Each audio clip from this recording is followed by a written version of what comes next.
গলে আগামীকাল থেকে শুরু হতে যাচ্ছে বাংলাদেশ এবং শ্রীলঙ্কা 2 ম্যাচ টেস্ট সিরিজের প্রথম টেস্ট। 2 ম্যাচের টেস্ট সিরিজের জন্য 16 সদস্যের বাংলাদেশ দল ইতিমধ্যে শ্রীলঙ্কায় রয়েছে। চলুন দেখে নেওয়া যাক 16 সদস্যের দলের মধ্যে কোন 11 জন জায়গা পাবেন প্রথম টেস্টের একাদশে। বাংলাদেশ দলের 16 সদস্যের স্কোয়াডে ওপেনার আছেন এনামুল হক বিজয় এবং সাদমান ইসলাম। দুইজনেরই চান্স পাওয়ার সম্ভাবনা রয়েছে একাদশে।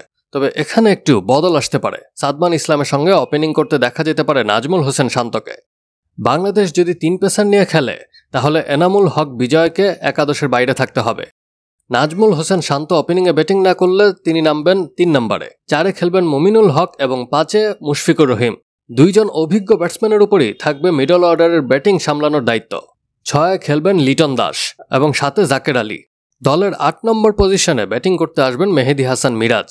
বাংলাদেশ দল গলের স্পিনিং ট্র্যাকে 2 জন স্পিনার নিয়েই মাঠে নামবে, তাই একাদশে জায়গা পাওয়া নিশ্চিতই বলা যায় মেহেদী হাসান মিরাজ এবং অভিজ্ঞ তাইজুল ইসলামের।